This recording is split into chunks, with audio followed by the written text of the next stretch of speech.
사람이 한번 죽을 위기를 겪으면 그때부터는 하나님의 음성이 되게 잘 들립니다. 그래서 저도 2017년에 하와이에서 정말 죽을 뻔한 다음에 돌아왔어요. 하나님께서 무슨 말씀을 하시나, 하나님께서 어떤 음성을 들려주시나. 그리고 그때 제가 사도행전을 묵상하기 시작했습니다. 사도행전은 그 전에도 정말 수십 번을 읽었고 또 정말 한 구절씩 강해 설교도 할 정도로 너무나 친숙한 책이었습니다. 그런데 다시 읽을 때 제가 그동안 보지 못했던 단어들이 막 튀어나오기 시작하는 거예요. 그게 뭐냐면 흩어진 사람들. 그리고 사도 바울이 각지를 다니면서 복음을 전할 때 어디서 전했는지 제가 관심을 갖지 않고 봤을 때는 몰랐었는데 유대인 회당에서 전했습니다.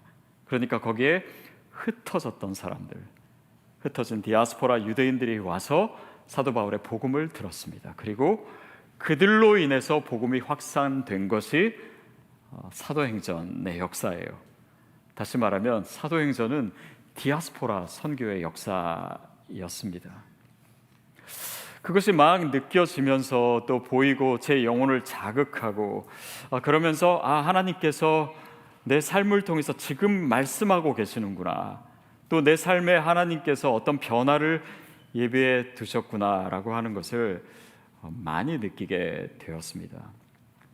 특히 이제 제가 섬기던 교회는 여러분 아시지만 온누리교회는 정말 선교에 굉장히 많은 헌신을 하는 교회입니다. 한 교회가 2,000명이 넘는 선교사를 파송을 했어요. 그러니까 그야말로 선교를 위한 교회였습니다. 여러분 사도행전에 그런 교회가 있습니다. 어떤 교회죠? 안디옥 교회예요. 그래서 안디옥 교회가 정말 이방 선교를 위해서 예루살렘에서 이제 세운 교회고, 그 교회가 다시 흩어진 유대인들에게 복음을 전하기 위해서 누구를 파송합니까? 사도 바울과 바나바를 파송합니다. 그때 마치 저는 생각했어요. 이런 선교의 특심인 그런 교회에서 또 다른 사역자를 파송해서 어떤 사역을 하시는구나. 그런데 그게 제가 될 수도 있겠구나. 그리고 저와 같이 파송받았던 우리 김한성 목사님, 이상훈 목사님, 누가 바나바고 누가 바울인지는 잘 모르겠지만 그런 의미로 파송받는구나. 그래서 그때 파송받았던 사진을 제가 하나 찾았는데요. 우리 세 명이 나란히 무릎 꿇고 기도받고, 그러고 보니까 김한성 목사님 자주 파송을 받으시네요. 이렇게 그렇게 기도를 하고 저희가 시드 교회를 시작하게 되었습니다. 그러니까 이 한 구절 한 구절이 저의 삶과 아주 긴밀하게 연결되어 있고, 이것이 하나님의 뜻이구나, 하나님의 뜻에 맞게 우리가 한 걸음 한 걸음 나아가고 있는가, 그것을 생각할 수밖에 없었습니다. 그러면서 생각했어요. 정말 사도행전에 있었던 이런 디아스포라 선교가 이 시대에도 다시 일어날 수 있을까? 저를 생각해서는 아무 일도 안 일어날 것 같은데, 그러나 하나님께서 일하시고 성령께서 임하시면 그 역사가 다시 시작되지 않을까, 그런 기대감을 계속해서 갖게 됐어요. 그리고 그때 가졌던 그 마음, 그 초심을 가지고 오늘 여러분과 말씀을 나누고 싶습니다. 시드 교회에는 다른 것은 없지만 분명히 있다라고 제가 확신하는 것이 바로 이 비전입니다. 디아스포라를 통한 하나님 나라의 비전. 그것은 그때나 지금이나 변함이 없고, 또 하나님은 여전히 그 일을 이루기를 원하시고 그것을 위해서 저와 여러분을 부르셨다. 그 확신, 그것이 있습니다. 그래서 그 디아스포라 선교를 하나님께서 하시는데 그것이 어떻게 나의 비전이 되고 또 하나님의 비전이 내 삶을 통해서, 우리 교회를 통해서 어떻게 진짜 이루어질 수 있을까, 그것을 오늘 본문을 묵상하면서 세 가지로 정리를 했습니다. 그 첫 번째가 이 비전이 정말 하나님의 비전인가, 그거에 관한 것입니다. 우리 3절 말씀 다시 읽겠습니다. 시작. 그가 고난을 받으신 후에 또한 그들에게 확실한 많은 증거로 친히 살아계심을 나타내사 40일 동안 그들에게 보이시며 하나님 나라의 일을 말씀하시니라. 부활하신 예수님께서 제자들에게 가르치시는데 뭐에 대해서 가르치시냐면 하나님 나라에 대해서 가르쳐 주십니다.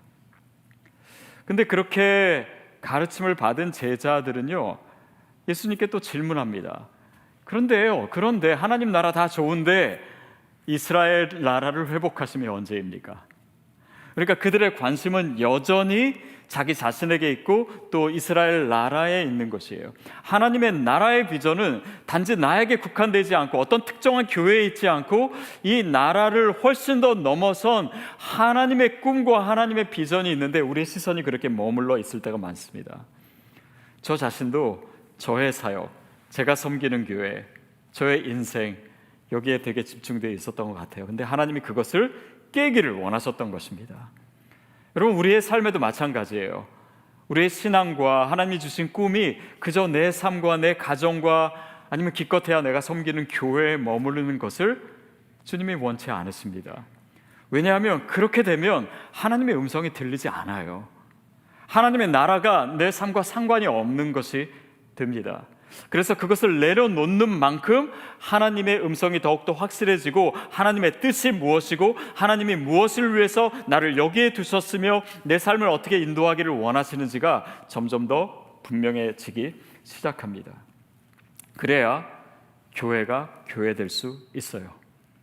그렇지 않으면 우리는 또 어느 순간 개교회주의에 빠지고 또 그냥 신앙생활이 아닌 교회 생활을 하고 그 교회에 갇힌 믿음으로 내 신앙이 어떻게 축소되는지도 모르고 살 수밖에 없기 때문입니다. 자, 하나님 나라의 비전, 하나님이 원하시는 것, 하나님이 우리 교회를 통해서 하시기를 원하시는 그런 일들, 그것이 어떻게 나에게 스며들고 또 나의 것이 될 수 있을까요? 그것을 위해서요, 하나님은 우리를 계속 가르쳐 주십니다.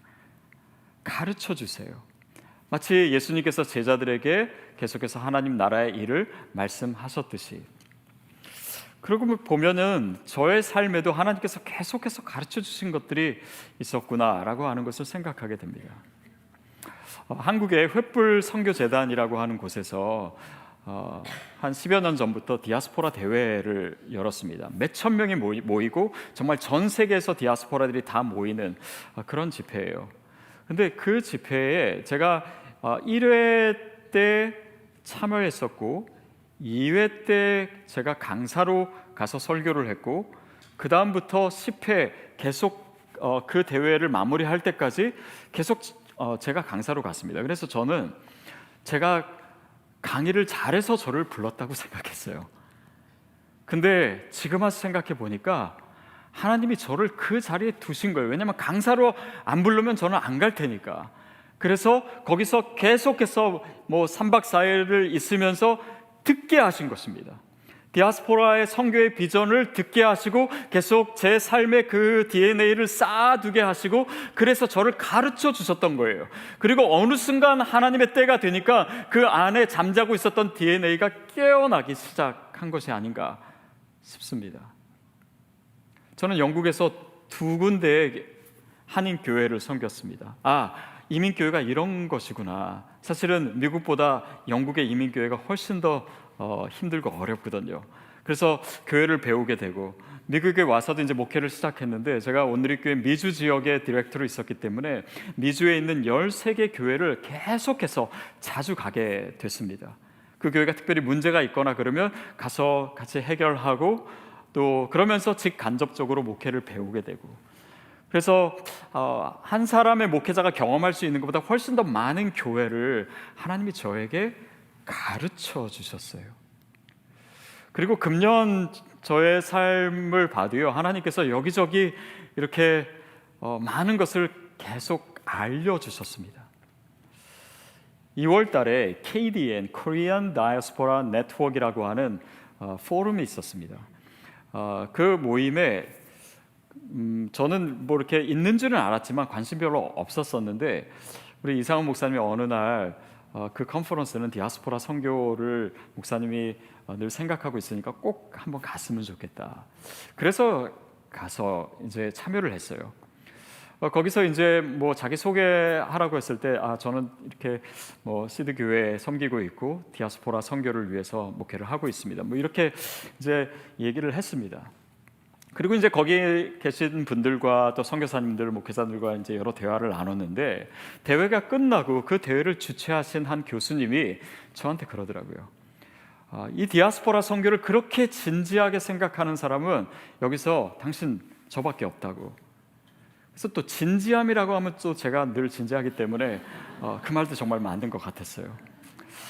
그리고 나서 5월 달에 저희가 한국에서 디아스포라 수련을 했습니다. 그래서 탈북민들, 또 조선족 분들, 고려인 분들 같이 모여서 디아스포라 사역을 함으로써 이들의 아픔을 알게 되고 또 이 비전을 나눌 때 어떻게 하나 될 수 있는지도 느끼게 하셨고 또 바로 그 전에는 탈북 목회자 수련회를 하면서 북한에서 오신 분들의 그런 마음도 알게 되고 또 이분들이 얼마나 통일 후 북한 선교에 대해서 어떤 열정을 가지고 계신지, 하나님이 왜 이들을 이곳에 보내셨는지 그 이유들도 계속해서 깨닫게 되고 하나님이 저를 가르쳐 주셨어요. 그리고 제가 지난 7월에 안식월을 갖지 않았습니까? 그때 이제 한국에서 이제 안식월을 보내기 위해서 비행기표를 끊으려고 이렇게 보니까 예전보다 가격이 너무 많이 올라 있는 거예요. 그래서 조금 싸게 할 수 없을까 생각하다가 예전에 제가 들었던 말이 한국으로 곧바로 가지 말고 뭐 동남아나 이렇게 다른 나라를 걸쳐서 가면은 가격이 더 싸진다. 그래서 제가 실제로 그렇게 알아보니까 몇백 불이 더 싼 거예요. 그래서 제 아내랑 상의해서 우리가 그 태국에 한번 가보자. 그래서 이제 태국에 들렸다가 다시 한국으로 들어가는 여정을 짰습니다.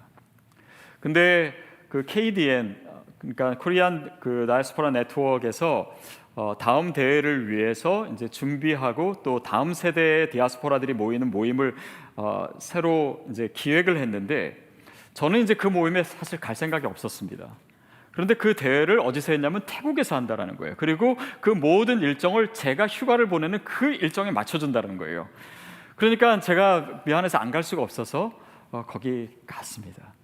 그리고 며칠 동안 또 거기 있는 선교사님들 또 디아스포라 목사님들과 대화를 나누고 그리고 저에게 강의를 디아스포라에 대해서 하라고 하더라고요. 그래서 제가 디아스포라 강의를 했더니 제가 이렇게 강의를 시작했습니다. 이 디아스포라 비전은 여러분 이미 다 아시는 거고 이미 다 살고 계시는 건데 새로운 것이 아닐 텐데 여러분 다시 확인하는 의미에서 제 말을 들어달라고 하고 디아스포라 비전을 나눴습니다. 근데 강의가 끝나고 이분들의 반응이요, 평소에 제가 여기서 보지 못하던 반응들이 나오더라고요. 그래서 이분들이 정말 그 디아스포라 비전으로 인해서 뜨거워지는 것을 보면서 이것이 정말 필요한 거구나, 이 비전을 나누는 것이 정말 하나님이 원하시는 거구나 라고 하는 것을 느끼게 됐습니다. 또 그 시간을 통해서 또 하나님이 저에게 계속해서 가르쳐 주셨어요. 그리고 나서 저는 한국으로 갔습니다. 한국에 도착하자마자 제가 그 일정을 어떻게 짜놨냐면 저희 한국에 계신 저희 부모님과 저희 형제 자매들 다 불러가지고 제주도에서 일주일 동안 시간을 보내기로 했어요. 그런데 그게 이미 날짜가 잡혀 있었는데 바로 그 다음 주에 GDN 글로벌 다이아스포라 네트워크라고 하는 로잔 산하에 국제 대회가 있었습니다. 그러니까 디아스포라들이 전 세계에서 다 모이는 대회예요. 그러니까 원래 이게 늘 외국에서 하는 건데 금년에는 유독 한국에서 하고 그것도 제주도에서 한다라는 거예요. 그러니까 그 대회에 또 가고 싶은 마음이 생겼는데 몇 달 전에 사실은 저한테 연락이 왔습니다. 거기서 강의를 해달라는 거예요. 한인 디아스포라 선교에 대해서. 그래서 저는 영어로 하는 강의는 저는 안 합니다. 이렇게 말씀드렸는데 계속해서 할 사람이 없다고 해서 억지로 제가 거기서 또 강의를 하게 됐어요. 그러니까 하나님이 계속해서 안식월 동안 디아스포라 사역을 준비해 주시고 저에게 가르쳐 주시고 사역을 하게 하시고 그리고 그 대회가 시작되기 전에 거기에 5월 달에 디아스포라 선교 그 대회에 왔던 조선족 목사님을 만나게 되고 그 목사님이 주일날 자신의 교회에서 설교해 달라고 해서 제가 가서 설교하고 그리고 나서 이제 서울로 돌아와서는 고려인 청소년 집회가 있었습니다. 거기에도 우여곡절 끝에 참여하게 되고, 그러니까 하나님께서요, 뭔가를 하시려고 하시는 것이 있을 때는요, 계속해서 뭔가를 앉아서 배우게 하시든 다니면서 배우게 하시든 준비시켜 주십니다. 여러분은 어떻습니까? 아마 이 시간을 통해서도 또 여러분 시드 교회에서 신앙생활을 하면서 디아스포라에 대해서 하나님이 계속 가르쳐 주고 계실 거예요. 실제로 우리가 뭔가를 들어서도 그렇지만 여러분이 매주 말씀을 디아스포라로서 살아감으로써 내 삶에 하나님이 가지신 계획이 무엇인지 그것에 대해서 하나님은 계속 자극을 주십니다. 그리고 가르쳐 주세요. 또 하나님께서 우리 교회를 통해서 무엇을 원하시는지 하나님이 저와 여러분에게 계속해서 말씀하고 계십니다.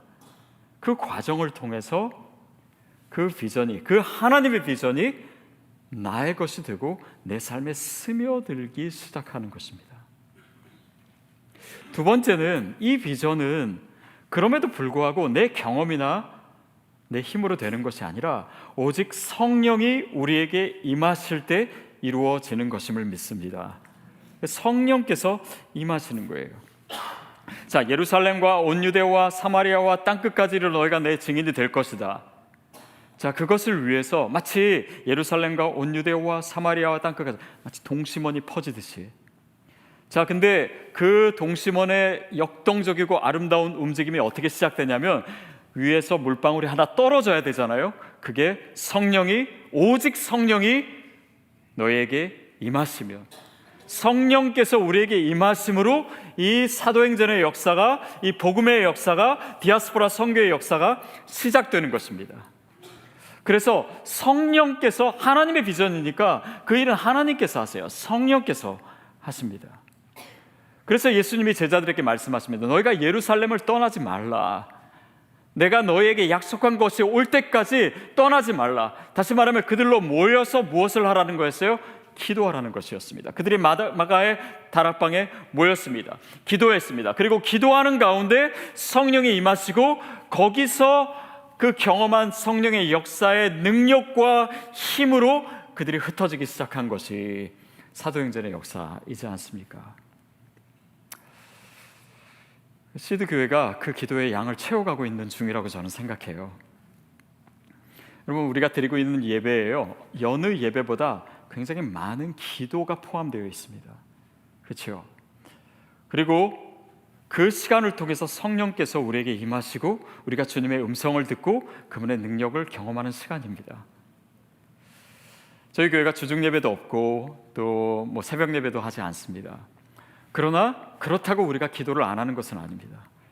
매일매일 여러분의 삶의 일상의 자리로 기도의 씨앗이 뿌려지고, 그리고 여러분이 그 시간을 붙들고 기도하고, 그래서 사실은 새벽 예배하는 비율보다도요, 기도 씨앗을 함께 하시는 비율이 훨씬 높고, 그 기도의 양은 저는 다른 어떤 교회보다도 우리 교회 성도들의 기도의 양이 더 많이 채워지고 있다고 생각해요. 처음에 아무것도 없을 때도 처음 시작하자마자 CD의 아침 새벽 예배를 시작했습니다. 이게 뭐냐면 저의 CD의 사역의 모든 힘과 다이나믹이 거기서 나오는 거라고 저는 믿습니다. 그래서 기도해요. 기도하는 것으로부터 시작했습니다. 우리 교회에서 가장 먼저 만들어졌던 사역들 중에 하나가 중보기도 팀입니다. 그래서 사역의 열매들이 다 그 기도에서 나오게 돼요. 그래서 여러분, 우리가 정말 디아스포라로 부름을 받았다면, 또 하나님께서 우리를 통해서, 우리 교회를 통해서 그분의 나라를 이루시고 이 선교적 비전을 이루신다면 저와 여러분이 기도의 자리에 있어야 한다고 저는 믿습니다. 오늘도 저와 여러분을 기도의 자리로 부르세요. 그리고 기도 외에는 이런 유가 나갈 수가 없습니다. 기도하지 않고는 하나님의 열매가 맺어질 수 없는 것이기에 우리에게 기도를 얘기하십니다. 세 번째는, 어떻게 하면 이 하나님의 비전을 이루는 데 있어서 우리가 진정성을 확보할 것인가? 그것을 본문을 통해서 우리가 어떻게 느끼냐면, 자, 오직 성령이 너에게 임하시면 너희가 권능을 받고 예루살렘으로부터 시작합니다. 그러니까 우리가 복음의 증인이 되는 것이 가까운 데서부터 시작된다라고 하는 의미죠. 이 말은 내 주변에 있는 사람에게 복음을 전해야 된다라고 하는 의미도 될 수 있지만, 내 옆에 있는 사람, 내 가족, 내 친구, 내 직장 동료, 그들에게 복음이 전해지기 위해서는요, 나의 신앙의 진정성이 확보되어야지만 가능합니다. 그게 예루살렘의 의미가 아닌가 싶어요. 여러분, 한국 한인 내 디아스포라 역사가 어떻게 시작되었냐면, 물론 그 전에도 러시아나 또 중국에 간 사람들이 있었지만, 공식적으로 이민 역사는 1903년 1월 13일에 하와이 호놀룰루에 도착한 102명의 최초의 이민자들로부터 시작됩니다. 그들 중에 50여 명이요, 인천의 내리감리교회라고 하는 교회에서 오신 분들입니다. 그러니까 그들 중에 반은 확실히 크리스찬이었습니다. 그리고 나머지 50명 정도는 누구인지는 정확히는 모르지만 그 중에도 분명 크리스찬이 있었을 겁니다. 근데 기록에 보면 그들이 하와이에 도착했을 때 그 전에는 믿지 않았던 사람들이 단 20여일을 같은 배를 타고 오면서 예수를 믿게 된 사람이 8명이 있었다는 거예요. 아마 어린이를 빼고 한 숫자니까 그보다 더 많은 숫자였을 겁니다. 어쩌면 그 배 안에 있었던 믿지 않는 모든 사람이 그 안에서 예수를 믿게 되었을 수도 있습니다. 그러니까 뭡니까? 가까이 있는 사람들에게 그 삶으로 인해서 복음이 전해진 거예요. 그것이 사도행전의 역사입니다. 사도 바울이 유대인 회당에서 복음을 전하고 그것을 받은 크리스천들이 이제는 예수를 믿는데 대놓고 복음을 전할 수 없었습니다. 복음을 살아냈던 것이고, 그 살아낸 그 모습 가운데 복음이 전해졌던 것, 그것이 사도행전의 역사였던 거예요. 오늘 디아스포라 선교가 뭔지, 사도행전적 복음 전도가 어떻게 이루어지는 것인지 우리에게 보여주는 대목입니다. 자, 예루살렘에서부터, 그 말은 또한 어떤 의미입니까? 우리가 이제 디아스포라의 사역을 이제 조금씩 움직이기 시작한 해가 금년이 아닌가 싶어요. 그래서 정말 곳곳에 있는 해외의 디아스포라 한인들을 만나고 그들에게 하나님께서 이런 비전을 가지셨다고 하고, 또 그것을 위해서 우리가 주변 사람들을 어떻게 대해야 되는지, 우리가 세상 속에서 어떤 예배자가 되고 어떤 선교사로 살아가야 되는지, 어떻게 그 지역을 섬겨야 되는지, 그런 디아스포라의 사명에 대해서 우리가 얘기하는데 막상 우리 교회는 그런 선교적 교회가 아니라면 이것이 얼마나 공허한 것이고, 이것은 진정한 것이 아니고 가식적인 것이 될 수 있습니다. 그래서 이 모든 사역을 위해서 하나님께서 정말 21세기의 디아스포라, 한인 디아스포라를 통해서 여러 가지를 준비하시고 시드교회를 세우셨는데, 먼저 우리 안에서, 아니면 내 안에서 디아스포라의 선교가 시작되지 않는 한 이것은 너무나 공허한 소리가 될 수밖에 없는 것입니다. 하나님께서 시드교회를 바로 그 계획을 가지고 시작하셨어요. 세우셨습니다. 그리고 5년이 됐습니다. 정말 많은 성도님들이 내가 이전에 그렇게 살지 못했던 그런 디아스포라의 선교적 삶이 시작되었다라고 하는 것을 고백하십니다. 그리고 이 계속되는 움직임이 어느 순간 정말 티핑 포인트가 일어나고, 또 정말 맷돌이를 처음에 돌리기에는 쉽지 않고 천천히 돌아가지만 나중에는 이것이 정말 속도가 나는 그런 아름다운 디아스포라의 사역이 저는 어느 순간 시작되리라고 저는 믿습니다. 그러기 위해서 예루살렘에서 우리가 먼저 그 진정성을 확보하고 어떤 교회가 되어 가는가, 어떤 성도가 되어 가는가, 내가 지금 누구로서 이 시대에 이 지역을 살아가고 있는가, 그것을 다시 한번 우리에게 말씀하고 계십니다. 어저께 어느 목사님과 대화를 하는데 그런 얘기를 하시는 거예요. 최근에 자신이 아는 몇 가정이, 젊은 가정이 시드교회에 왔는데 어느 순간 보니까 더 이상 교회를 안 다니고 있다라는 거예요. 그래서 목사님 궁금해서 전화를 해서 시드교회 다니다가 왜 안 나오게 됐냐고 물어보니까 아이들 공간이 별로 좋지 않아서 아이들을 계속 보내기가 조금 불편했다, 이런 얘기를 하신다고 해요. 근데 사실은 저는 그에게 놀라지 않은 걸 그런 분들 얘기를 저는 많이 들었었거든요. 근데 저에게 그 말을 들으면서 든 생각은 뭐냐면, 지금 우리 교회 아이를 맡기고, 물론 너무나 훌륭한 교육자도 있고 또 선생님들도 헌신적으로 너무 잘하고 계신데, 지금 우리 교회 아이들을 맡기고 있는 여러분들은 눈에 보이는 공간을 보는 것이 아니라 보이지 않는 것을 보고 있는 분들을 하나님이 보내셨구나 라는 생각을 하게 됐어요. 저는 그것이 하나님이 우리 교회에 주신 비전이라고 믿습니다. 하나님께서 우리 교회를 세우신 이유, 그래서 편안한 자리, 또 더 좋은 것들이 눈에 보이는 것이 있겠지만은 여러분이 시드의 공동체의 일원이 되셨고 그 비전을 함께 이루고 가신 거라고 저는 생각해요. 그것이 저에게 있는 것입니다. 그러고 보니까 저희 교회는 참 불편한 것도 많고, 또 봉사하시는 분들이 정말 아침 일찍 와서 다 세팅해야 되고, 또 주차장도 자리가 없을 때도 있고, 또 이민교회 그렇게 중요하다고 하는 점심 식사도 없고, 또 우리 아이들 선생님들 가르치는 거 보면은 맨날 정말 눈치 보면서 가르쳐야 하고, 그런데 정말 진짜 교회를 이루기 위해서 찾아오신 여러분에게 주신, 또 저에게 주신 그 선물이 바로 이 비전이구나 라고 하는 것을 다시금 생각했어요.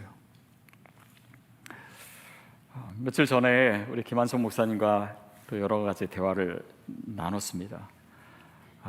목사님 가시고 나면 저는 누구랑 같이 밥 먹어야 되냐고, 그런 얘기로부터, 또 아까 목사님 나누셨지만 정말 5년 동안 그 기적의 현장에 있었던 것 같다고, 하나님께서 정말 하셨다고, 그러면서 이제 이번에 떠나시게 되면서 주변에 아는 목사님들 이렇게 만나서 또 내가 가게 됐다라고 하는 소식도 전할 겸 이렇게 만남을 가졌는데, 어느 목사님이 그런 얘기를 하시더래요. 시드 교회를 이렇게, 그분은 뭐 멀리서 바라보시지만, 목사님, 시드 교회는 이 남가주 지역에 정말 희망입니다.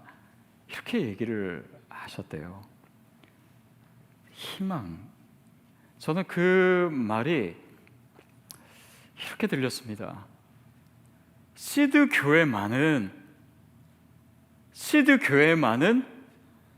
다른 이민교회 전철이 아니라 진짜 끝까지 본질을 지켜주는, 그 초심을 유지하는 교회가 되어주기를. 그러면서 그렇게 희망적인 교회 놔두고 어디 가시냐고 하셨다고 하는데, 여러분, 그 희망, 그 소망이 새소망교회는 더 아름다운 열매로 맺혀질 줄 믿습니다.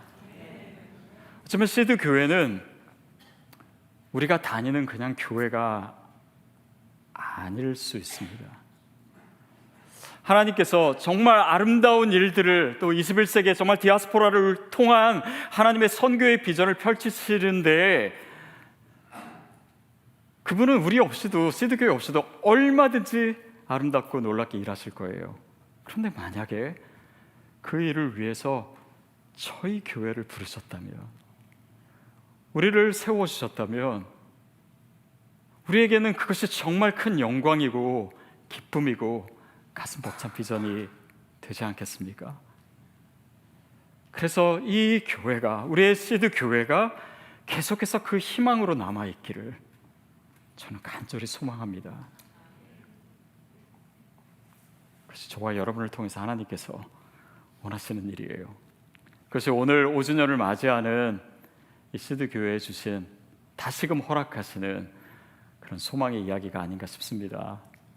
그래서 여러분, 시드의 공동체에 오신 여러분 한 분 한 분이 단지 우리의 신앙이 아니라 그것을 훨씬 더 넘어선 하나님의 비전을 같이 품을 수 있게 되기를 바랍니다.